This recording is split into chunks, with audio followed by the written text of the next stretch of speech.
Hər vaxtınız xeyir, dəyərli dostlar. İran-İsrail münaqişəsinin hazırki durumu və bu münaqişəyə gətirib çıxaran yol, o cümlədən bir sıra statistik məlumatları diqqətinizə çatdıracağım. Bəyənməyi, paylaşmağı, abunə olmağı lütfən unutmayın.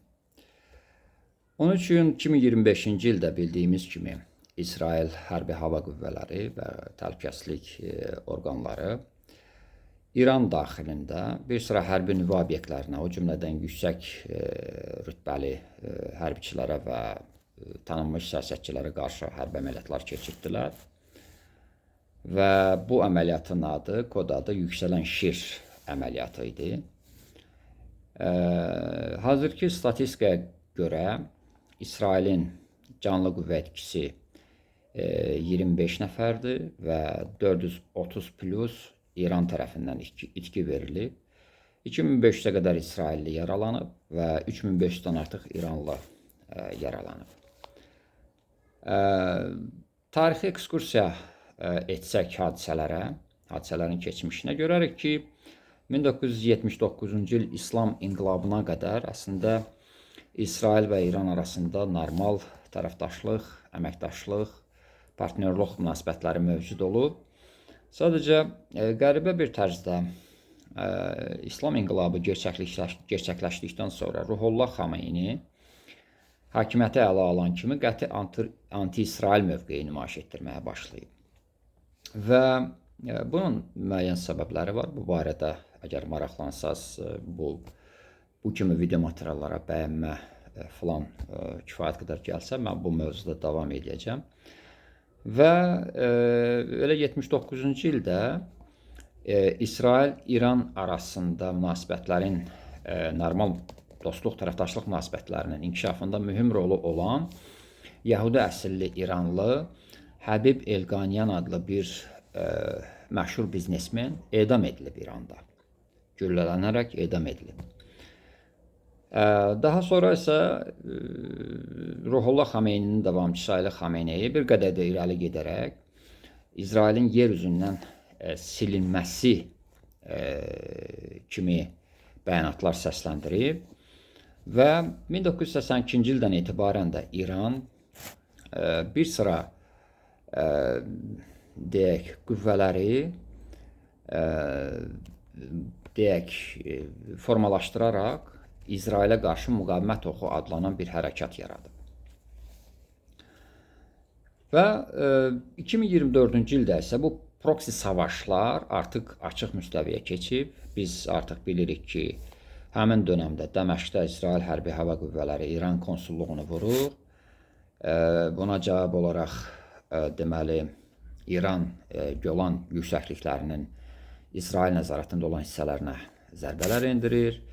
Və daha sonra Tehranda İranın paytaxtı Tehranda İsrailin yenə xüsusi əməliyyatların nəticəsində Hamas lideri İsmail Haniyə qətlə yetirilir, öldürülür. Hizbullah lideri bundan sonra, bunun ardından başqa bir əməliyyatla sıradan çıxarılır. Və bundan əvvəl qeyd etdim ki, İsrail İran arasındakı münasibətlərin bu qədər gərginliyinin səbəblərindən biri yüksək dövlət rəsmiləri arasında olan ciddi və siyasətdən uzaq bir polemika idi. Açıq hədələr idi, bir tərəflərin bir-birinə qarşı, xüsusilə də İsrailin yer üzündən silinməsi kimi bəyanatlar və s. Amma başqa bir səbəb də var ki, bu təhdidlər də birbaşa bağlıdır.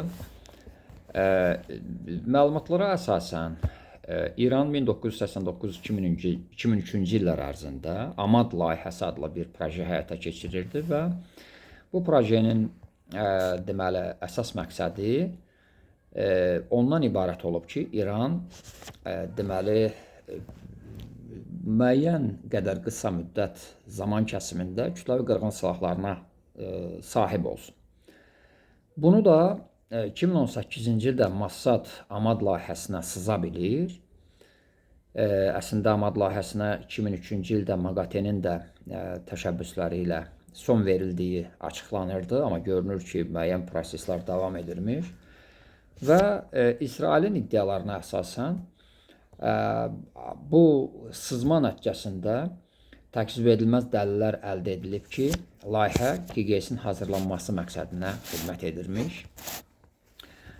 Və bütün bu proseslər gətirib ona çıxartdı ki, 13 iyun 2025-ci ildə, bundan əvvəldə də qeyd elədim, yüksələn şir əməliyyatına İsrail və təbii ki, bir sıra dünya güclərinin də məlumatı, bilgisi və dəstəyi ilə start verir. Əsas hədəf seçilən obyektlər Natanz nüvə obyektidir. Təbriz aeroportu yaxınlığındakı bir hərbi strateji obyektlərdən biridir. Həmədan və Parçin hərbi və hərbi hava qüvvələrinin bazasıdır. Fordo yanacağın zənginləşdirilməsi zavodudur və İsfahan nüvə texnologiyalarının tədqiqatı mərkəzidir. Və buna cavab olaraq qısa zaman sonra İranın həqiqi vəd əməliyyatı adlanan bir əməliyyatı gerçəkləşdirilir və nəticədə bilirsiniz vəziyyəti ABŞ 22 iyun 2025-ci il tarixində yenə də təbii ki, strateji tərəfdaşları və müttəfiqlərini, hətta rəqiblərini belə məlumatlandırmaqla, bilgiləndirməklə B-2 bombardımançı uçaqlardan, təyyarələrdən yararlanmaqla Natanz və İsfahandakı nüvə obyektlərini bombalayır və Trump bundan sonra bəyanat verir ki, artıq İranın nüvə obyektləri məhv edilib. Dünyada vəziyyət, münasibət necədir bu hadisələrə? Bilirsiniz ki, bir üzdə görünən bir cəbhələşmə var. İsrailin İrana hücumlarını, hərbi hücumlarını pisləyən tərəfləri var, amma bunlar sadəcə olaraq bəyanat olaraq qalır. Və İranın məsələn ilk günlərdə bir sıra mətbu orqanlar məlumat yaymışdılar ki, güya Pakistan nüvə silahı tətbiq edəcək İsrailə qarşı, amma sonra Pakistan tərəfi bunu tamamilə təkzib etdi, yalan məlumatlar yayılmağını bəyan elədi bu məsələ ilə əlaqədar. Və biz görürük ki, dünya güclərinin də əksəriyyəti, söz sahibi olan dövlətlərin əksəriyyəti, təbii ki, sülhün bərqərar olunması zərurətini vurğulamaqla yanaşı, İranın hər hansı kütləvi qırğın silahı əldə etmək istəyinə qarşı çıxırlar və İsraili bu məsələdə dəstəkləyirlər. Digər bir məsələ var, İranda rejim dəyişməsi məsələsi.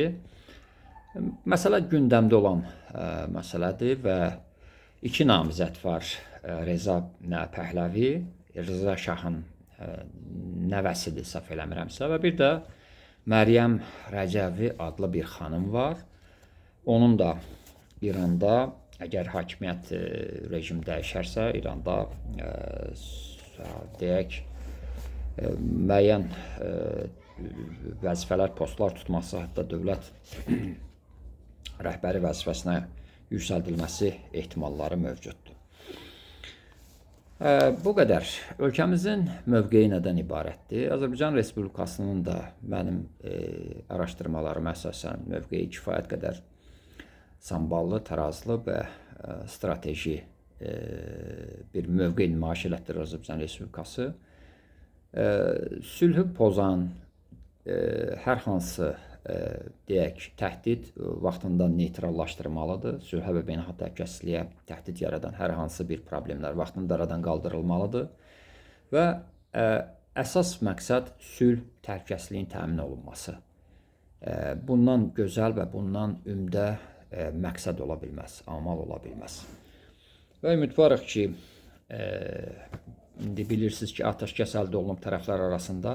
Təbii ki, sadəlövhlük olardı ki, bu qədər hadisədən sonra biz inanaq ki, bu atəşkəsə kifayət qədər qısa bir müddət ərzində tamamilə əməl olunacaq, tərəflər öhdəliklərini yerinə yetirəcəklər. Yəqin ki, bu bir müddət davam eləyəcək hadisə və proseslər, qarşı durmalar. Amma mən bundan əvvəl paylaşımımda da demişdim ki, artıq səngimələr baş verəcək və bu səngimələrin də baş verməsini, atəşkəs sazişinə əməl olunmasını biz də bir vətəndaş olaraq, həm regionun sakini olaraq təbii ki, arzu edirik. Bunu ciddən diləyirik ki, tez bir zamanda sülh əldə olunsun tərəflər arasında. Bu qədər. Təşəkkürlər. Sağlıqla qalın.